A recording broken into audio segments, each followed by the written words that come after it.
नमस्कार, करेन्ट न्यूजमा यहाँलाई हार्दिक स्वागत छ। म हुँ प्रकाश गिरी। करेन्ट न्यूजमा हामी कुनै पनि विषयवस्तु उठान मात्र गर्दैनौं, यसको चिरफार अनि विश्लेषण पनि गर्ने गर्दछौं।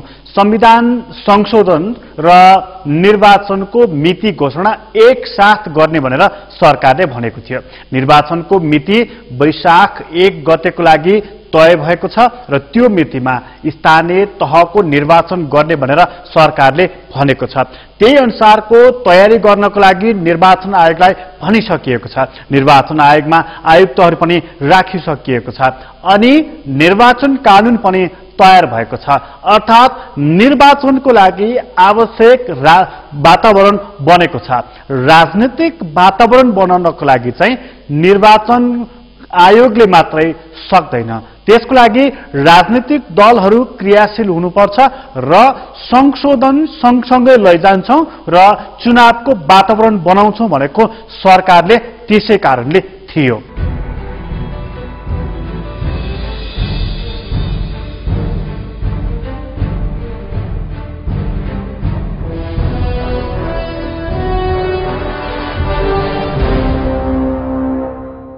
सरकारले यस कारणले संविधान संशोधन गर्छौं भनेको थियो कि त्यसले राजनीतिक वातावरण बनाउने थियो। अब निर्वाचनको लागि आवश्यक प्राविधिक तयारी भइसकेपछि राजनीतिक तयारी सबैभन्दा महत्त्वपूर्ण पक्ष थियो।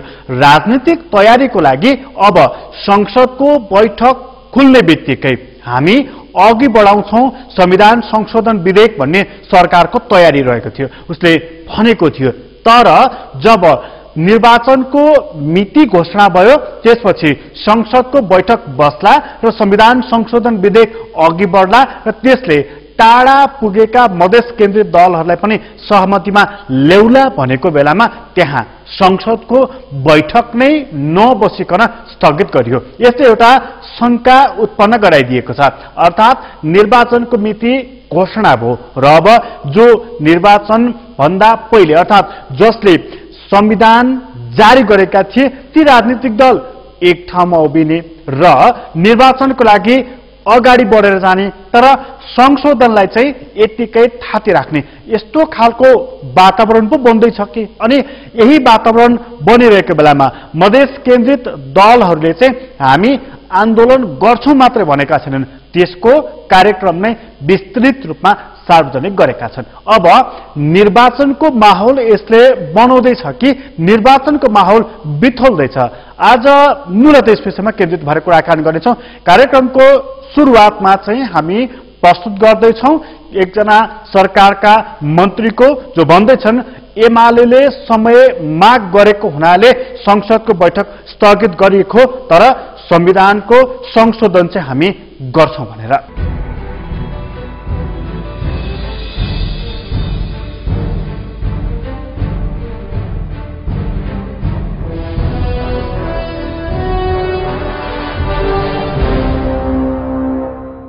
सरकार अब दुईटैलाई सँगसँगै अगाडि बढाउन खोज्या हो, यहाँ सबैलाई थाहै छ र त्यो मेसेज हामी अगाडि नै दिइसक्या हो। सामान्य प्रधानमन्त्रीजीले बोलिसक्नु भएको छ, संशोधन पनि अगाडि बढाइन्छ र आज प्रमुख प्रतिपक्षले आजका समय माग गरे हो। उहाँहरूको पार्टीबाट निर्णय भइसकेको अवस्था छैन र त्यो निर्णय हुने बित्तिकै भोलिदेखि हामी सहज बनाउँछौँ प्रमुख प्रतिपक्षको त्यो एउटा आश्वासन छ र त्यसअनुसार आजको चाहिँ सदनलाई भोलिको 2 बजेसम्मको लागि स्थगित गरिएको। पारित होइन, पारित सरकार निर्वाचन सरकारलाई गराउनु छ। जो निर्वाचन देशैभरि गराउन चाहन्छ ऊ एउटा क्षेत्र विशेषलाई मात्रै होइन, देशैभरि एउटा निर्वाचनमै वातावरण देख्न चाहन्छ। ऊ कुनै पनि सरकारले त्यो चाहिँ जवाबदेहिता निभाउनै पर्ने हुन्छ र मलाई लाग्छ अहिले मधेसमा जो आन्दोलनको घोषणा भएको छ त्यसलाई पनि सम्बोधन गर्नतिर सरकार अगाडि बढ्छ र त्यसका लागि संशोधन हो, निर्वाचनका लागि संशोधन हो भन्नेतिर बुझाइराख्नुपर्छ। पारित नहुने देशीय संशोधन, यो पारित कस्तो संशोधन गर्ने विषय भन्ने एउटा विषय हो र अहिले जो सरकारले सदनमा एउटा टेबल गरिएको जो विषय हो संशोधनको विषय, त्यसमा हामी छलफल गर्न सक्छौँ र के परिमार्जन गरेर जान सकिन्छ त्यो छलफलपछि एउटा निकास निस्किन्छ भन्ने लाग्छ। भनेको भोलि बस्ने बैठकबाट सुरु हुने भयो त्यसमा एमाले प्रमुख प्रतिपक्षको त्यही आग्रह छ आजको चाहिँ टेबल नगर्दा हुन्थ्यो र हामी निर्णय लिएर भोलिदेखि सहज बनाउँछु भन्ने छ।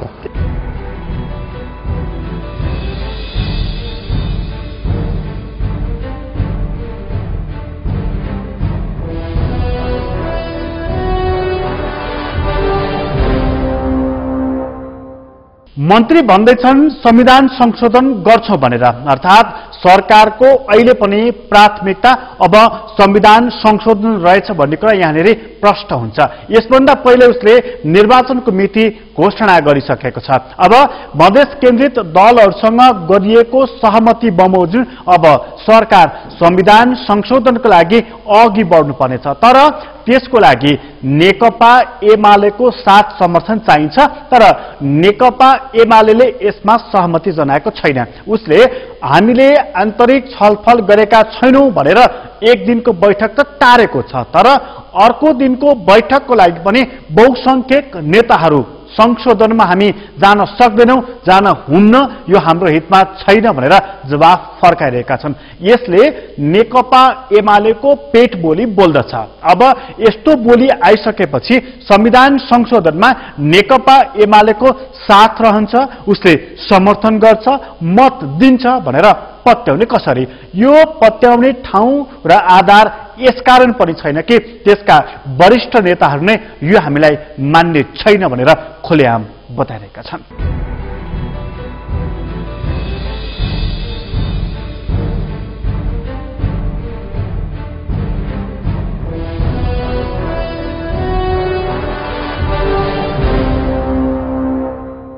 चुनावको मिति घोषणा हुनु राम्रो कुरा हो र यसका लागि म प्रधानमन्त्रीजीलाई धन्यवाद दिन चाहन्छु।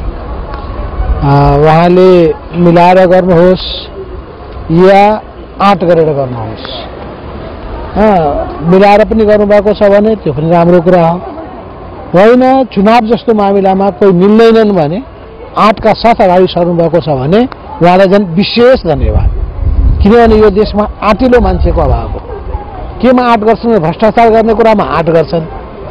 तर सार्वजनिक हितका कुराहरूमा, राष्ट्रिय हितका कुराहरूमा, विकास निर्माणका सवालहरूमा आँट गर्नेहरू थोरै छन्।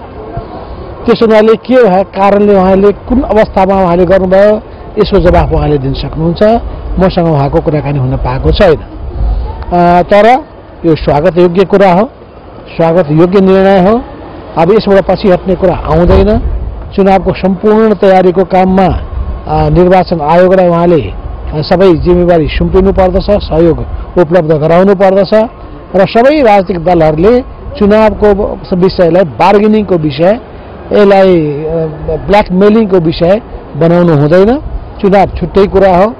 यो भनेको जनतासँग जोडिएको, लोकतन्त्रसँग जोडिएको, संविधानलाई जिउँदो राख्ने, जीवन्त बनाउने, गतिशील बनाउने कुरासँग जोडिएको विषय भएको हुनाले र विकास निर्माणको कामलाई सहज रूपमा अघि बढाउने कुरासँग पनि जोडिएको हुनाले र वैदेशिक सहयोग र अनुदानलाई वृद्धि गर्नका लागि पनि उपयोगी हुने भएको हुनाले यस कुरालाई चाहिँ सबैले सकारात्मक रूपमा लिने र सहयोग गर्ने काम गर्नुपर्छ।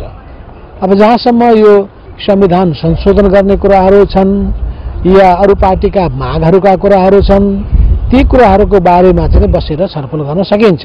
तर अहिले जुन विषयहरू संशोधनका निम्ति अगाडि सारिएका छन् त्यसमा मधेसी मोर्चा स्वयं सहमत छैन, राप्रपा पुरै विरोधमा छ, एमालेलाई त मान्ने नै छैन। त्यस्तो अवस्थामा त्यसैमा टाक्सिरहनु राम्रो हुँदैन।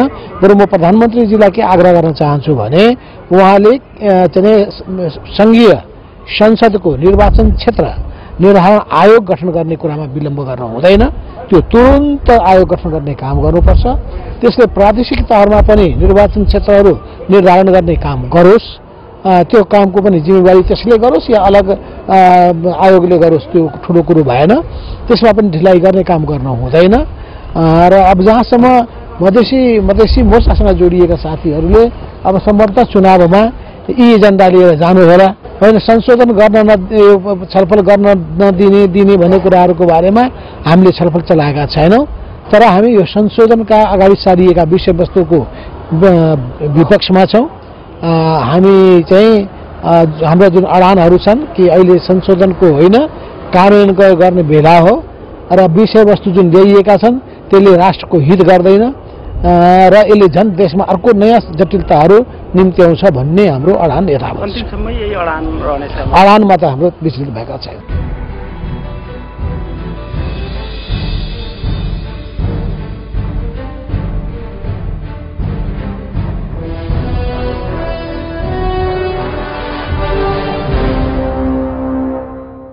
संविधान संशोधनको लागि नेकपा एमालेको पार्टी पंक्ति उभिएको छैन, बरु त्यसको विरुद्धमा नै उभिएको छ। यो देश हितमा छैन भन्ने कुरामा हिजो मात्र होइन आज पनि एमाले उभिनै रहेको छ। अब सरकार एउटा अप्ठ्यारोमा परेको छ, उसलाई एउटा नैतिक संकट पनि आइलागेको छ। उसले भन्यो संविधान संशोधन हुन्छ, त्यसभन्दा पहिला मिति घोषणा गर्न दिनुस् भनेर। उसले यसै गरी मधेस केन्द्रित दलहरूलाई आश्वस्त पार्यो। उनीहरूले त्यतिबेलै चेतावनी दिएका थिए, जुन दिन संविधान संशोधन नगरिकन निर्वाचनको मिति घोषणा हुन्छ हामी त्यही दिन आन्दोलनको घोषणा गर्छौं भनेर। उनीहरूले त्यसै गरे। अब के हुन्छ? जस्तो मधेस केन्द्रित दलहरू भनिरहेका छन् कि हामी आन्दोलन गर्छौं र चुनाव हुन दिँदैनौं भनेर। उनीहरूको यो बोली मात्रै हो कि यो बोलीमा दम पनि छ? अनि सरकार जसले निर्वाचनको मिति घोषणा गरेको छ, निर्वाचन गर्नको लागि उसले यो मिति घोषणा गरेको हो कि देखाउनको लागि गरेको? अब दुवै थरीको परीक्षाको घडी सुरु भएको छ र यो परीक्षाको घडीमा को खरो उत्रन्छ त? हामी एकछिनपछि यो विषय लिएर उपस्थित हुनेछौं। अहिलेको लागि छोटो विश्रामको लागि रोकिन्छौं।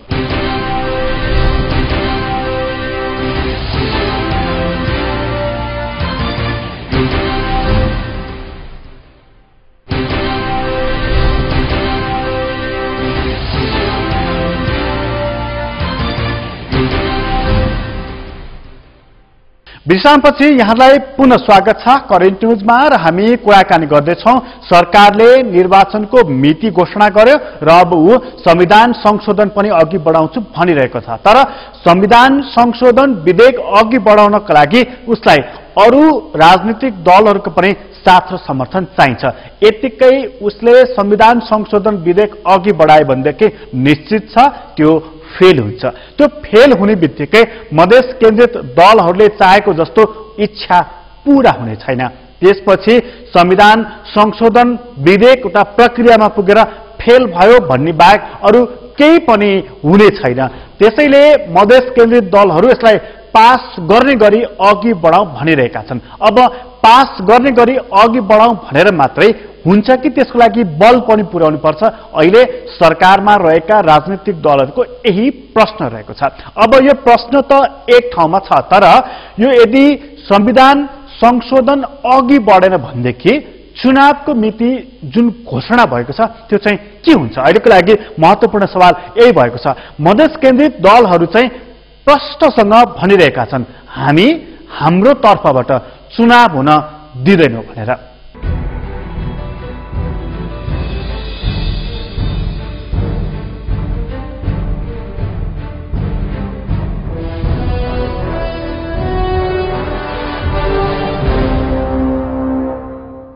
हामी त भन्यो संशोधन छलफल अगाडि बढाउँ। एमालेको तर्फबाट आज यो संशोधन प्रक्रिया अगाडि बढ्छ भने हामी अवरोध खडा गर्छौं।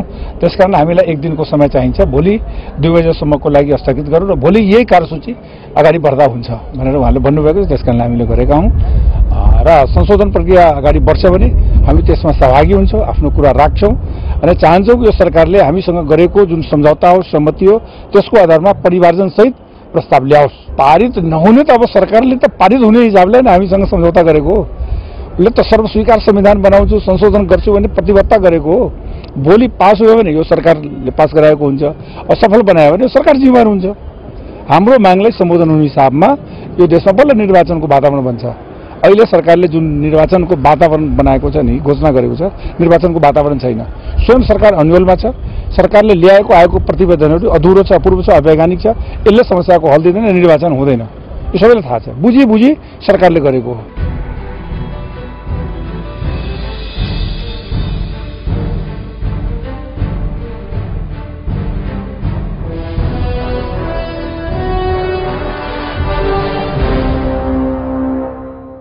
चुनाव रोक्न सक्ने कुनै शक्तिको सामर्थ्य छैन भनेर नेकपा एमाले लगायतका राजनीतिक दलहरू भनिरहेका छन्। सरकारले चुनावको मिति घोषणा गरेको पनि सम्भवतः यही र यस्तै खालको कुरा सोचेरै हुनुपर्छ।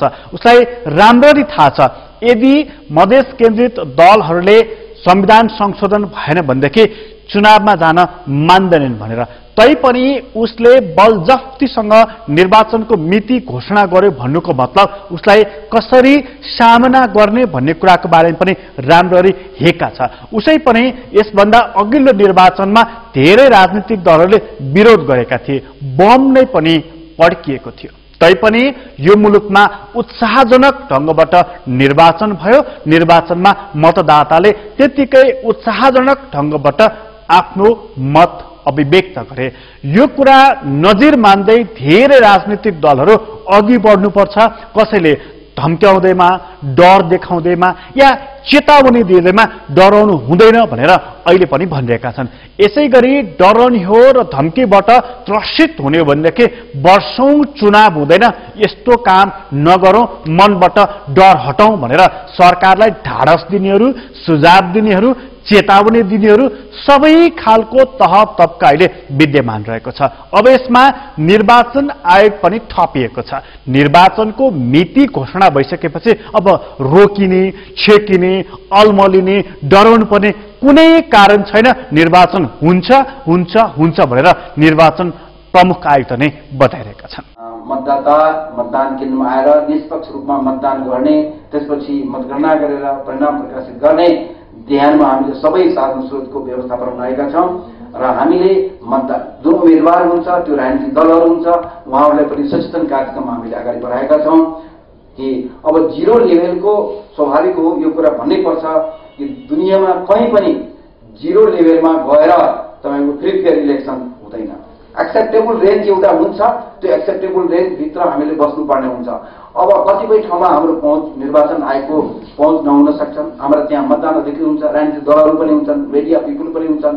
स्वतन्त्र स्वच्छ विश्वसनीय बनाउनेमा निर्वाचन आयोगलाई सहयोग गर्ने, नेपालको राजनीतिक वातावरणमा जुन भूमिका अन्तर्राष्ट्रिय जगतले भइराखेको छ, अब आउने 31 गतिको निर्वाचनको लागि अन्तर्राष्ट्रिय जगतलाई पनि एउटा निश्चित सीमाभित्र, आचार संहिताको सीमाभित्र बसेर आफ्ना भूमिका निर्वाह गर्नको लागि निश्चित रूपमा हाम्रा केही चुनौतीहरू छन् जुन कि हामीले समाधान गर्नुपर्छ।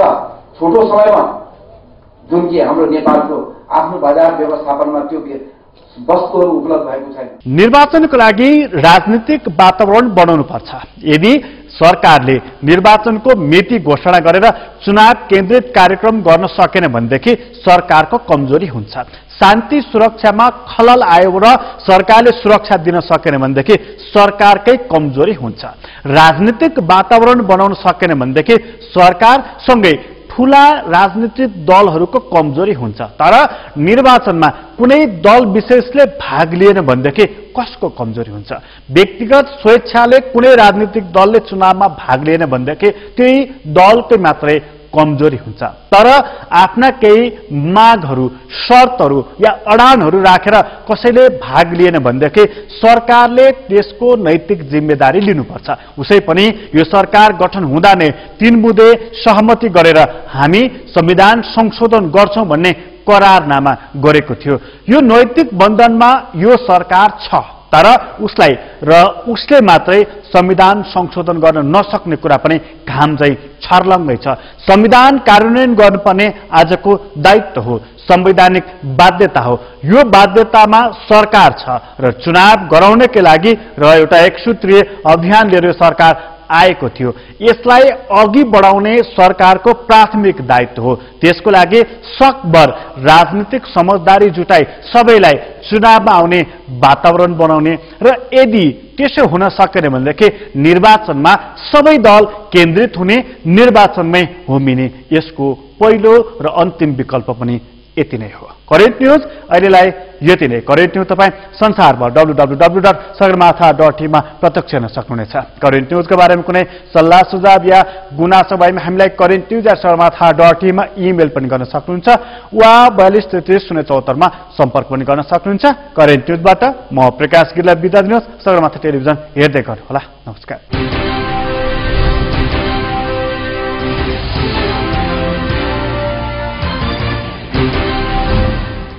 यस कार्यक्रमका प्रायोजक विकास र निर्माणमा त्रिशक्ति सिमेन्टको कुरा गरौं।